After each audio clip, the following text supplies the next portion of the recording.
Viejo ladrón. Give me the money now. The shout ripped through the market, sharper than a gunshot. Comandante Ricardo Morales towered over El Viejo Pancho, a frail old man kneeling on the dusty pavement. His stall of samosas and empanadas lay shattered, oil and pastry smeared across the ground. I haven't sold anything yet. Pancho begged, voice trembling. Please, come later. Crack. The baton hit Pancho's shoulder. He crumpled to the ground with a groan, clutching his ribs. Do you think you can decide when I collect my fee? You're mine. Morales roared, eyes wild with fury. Samosas flew into the dust. Pans clattered. Customers froze. Fear hung in the air like a heavy fog. Then a voice cut through, calm, sharp, unstoppable. Stop. Right now. Capitán Sofia Ramirez stepped into the chaos. Yellow sari, discreet jewelry, small red light blinking on her hidden phone, recording every word. On what authority are you assaulting him? Sofia demanded.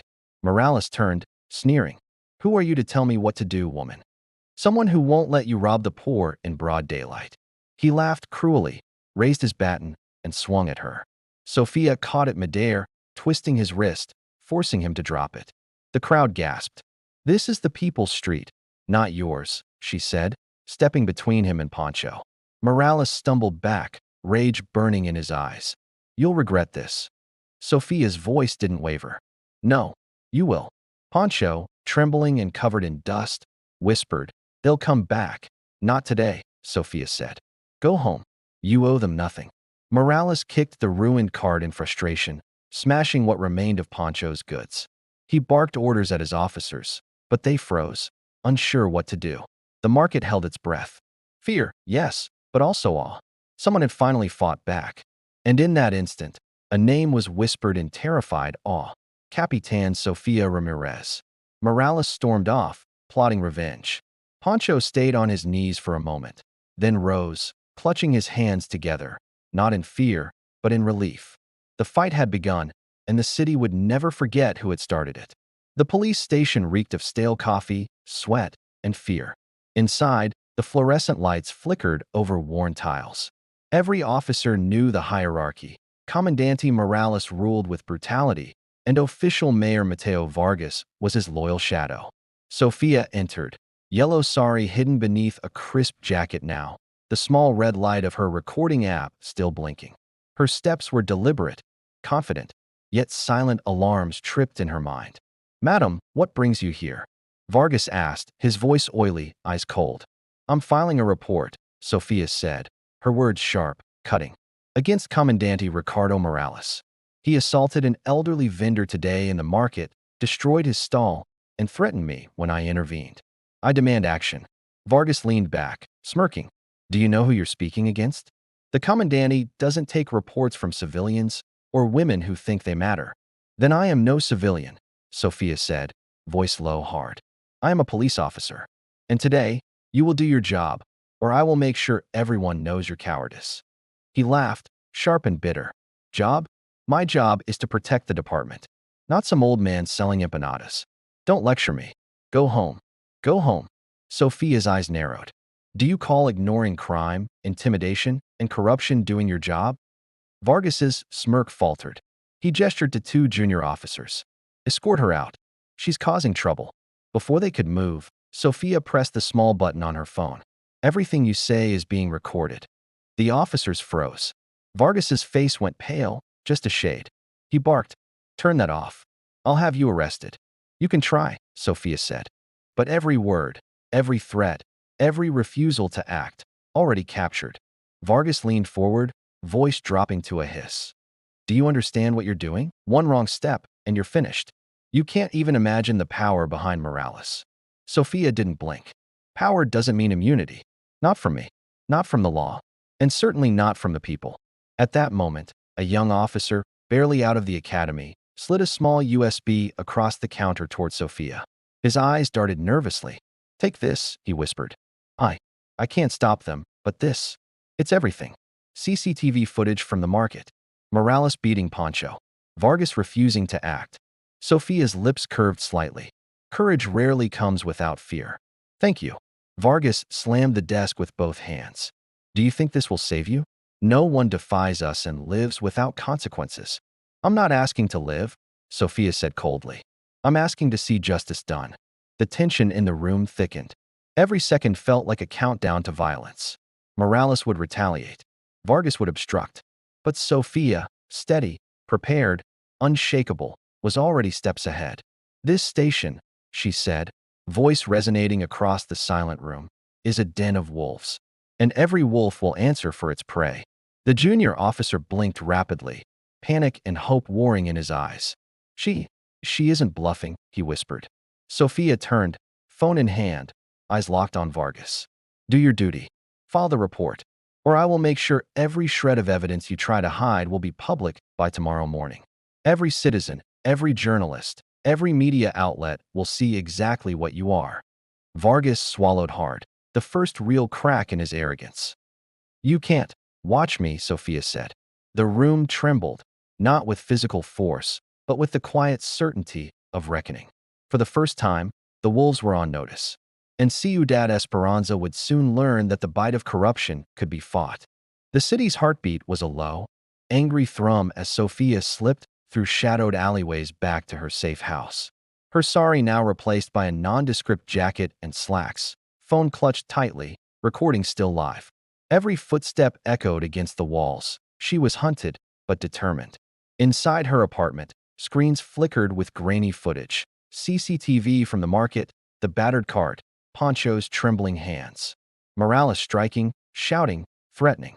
Vargas laughing dismissively, waving off the crime. Sofia's jaw clenched. Every frame was a nail in the coffin of the corrupt duo. A knock at the door. It's me, a voice whispered. It was the young trainee officer from the station, hoodie pulled low over his face. He handed her a second USB, sweat beading his forehead. I couldn't stay at the station after Morales found out I filmed everything. He'll come for me. Take this. Use it wisely. Sofia examined the drive. Inside were raw, uncut footage, hidden recordings, even private audio from Morales' office. Every threat, every illegal order. The evidence was explosive, enough to ignite a scandal that could shake the department. You did the right thing, Sofia said, voice low but sharp. Now stay hidden. They'll look for you. The trainee nodded and disappeared into the shadows. Sofia plugged the drives into her laptop. One by one, videos and audio files played. Morales slamming Poncho to the ground, Baton striking flesh. Vargas dismissing Poncho's cries, laughing in contempt. Officers quietly conspiring, whispering about covering it all up. Her finger hovered over the upload button, but she paused. She needed a witness, someone who couldn't be intimidated or bribed. The phone buzzed. A message from a journalist she trusted. Ready when you are. Public exposure is the only way. Sofia's lips curved into a faint, cold smile. It's time for the wolves to bleed. Later that night, Morales paced in his apartment. She thinks she can stop me? That woman. He slammed his fist against the wall. Vargas. Make sure she regrets stepping into this. No one challenges me. Vargas, equally enraged but cautious, nodded. We'll cover it all. Delete the footage, destroy the evidence, and she won't even make it out of her apartment alive. Unbeknownst to them, Sofia had already anticipated this. Every move they made, every plan to silence her, was tracked. She had hidden backups of the evidence, sent copies to journalists, and prepared a controlled leak that could be released instantly if anything happened to her. At the newsroom, the journalist unpacked the first drive. His eyes widened as the footage played. This is bigger than we imagined. Morales, Vargas, the whole station. It's a bloodbath of corruption. Sofia's voice came through the speakerphone, steady, commanding. You have the first strike. Publish everything in the morning. Nothing held back. Every citizen has the right to see the truth. Everyone who was silenced will finally speak. The clock ticked. The city slept, but not peacefully. Inside the station, alarms were silent, but whispers began. Officers wondered who had filmed, who could have betrayed them. Morales fumed, pacing, knowing the net was closing. Vargas started calling his political contacts, panic threading his voice. Sofia, calm in the eye of the storm, prepared for the next day. Tomorrow, the corruption would be exposed. The wolves would face judgment. And no one, not even Morales or Vargas, would be untouchable. Part 3 ends with a single thought in Sofia's mind. Justice isn't given. It's taken. The morning air outside district headquarters buzzed like a live wire. Journalists jockeyed for position, cameras flashing, microphones pointed like spears. Politicians whispered, their polished shoes tapping impatiently on marble floors. Inside, the hall was electric. Every senior officer, media person, and politician knew something was coming, but no one knew how devastating it would be. Sofia walked in, yellow sari replaced by her crisp, white police uniform. She carried herself like a predator on the hunt, calm, unshakable, dangerous in her certainty. District Chief Eduardo Sanchez took the podium first, his face grave. He cleared his throat. Today, we address a stain on our police department. Comandante Ricardo Morales and official Mayor Mateo Vargas have committed acts unbecoming of officers sworn to protect the public. Murmurs rippled through the hall. Cameras zoomed in on Sofia, her expression unreadable. "Enough talk," she said, stepping forward, voice cutting through the room like steel. She pressed a button on her remote. The screens flickered to life, raw, unedited footage from the market. Morales hitting Poncho, baton raised like a weapon of war. Poncho on the ground, tears streaking his dust-covered face. Vargas dismissing the assault, smirking, waving away justice. Audio clips of threats, intimidation, and blatant extortion. Gasps erupted. Cameras clicked furiously. A politician's jaw dropped. A senior officer murmured, I can't believe it." Sofia's voice rang over the hall, resolute and commanding. This is what happens when officers forget their oath. When those sworn to protect prey upon the people. This is the law, and it applies to all. No exceptions, no excuses. Morales, seated at the back, turned pale. His fists clenched so tightly the knuckles whitened. Vargas sputtered, trying to compose himself, but every second of hesitation betrayed him. District Chief Sanchez's voice boomed, authoritative. From this moment, Comandante Ricardo Morales and official Mayor Mateo Vargas are suspended with immediate effect. Departmental proceedings will follow. No officer is above the law. The hall erupted. Shouts of approval, applause, camera flashes filling every corner. Politicians rushed forward, public statements of support spilling like a torrent. Sofia raised a hand for silence. This fight was never just for one man, one vendor, or one day. It was for every citizen silenced by fear, every soul trampled by corruption. From today, no one in Ciudad Esperanza needs to beg for justice. The law is equal for everyone.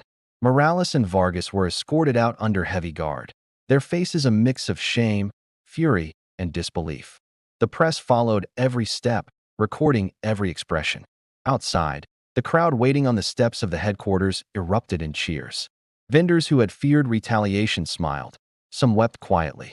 Poncho, now safe, finally allowed himself to breathe. Sofia stepped onto the podium one last time, cameras trained on her.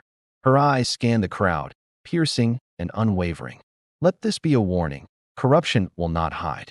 Oppression will not thrive. Those who prey on the innocent will face the consequences. Today, justice speaks loud and clear. The city had watched. The city had heard. And Ciudad Esperanza would never forget. Don't wait. Subscribe, share. Drop where you are watching from in the comment section.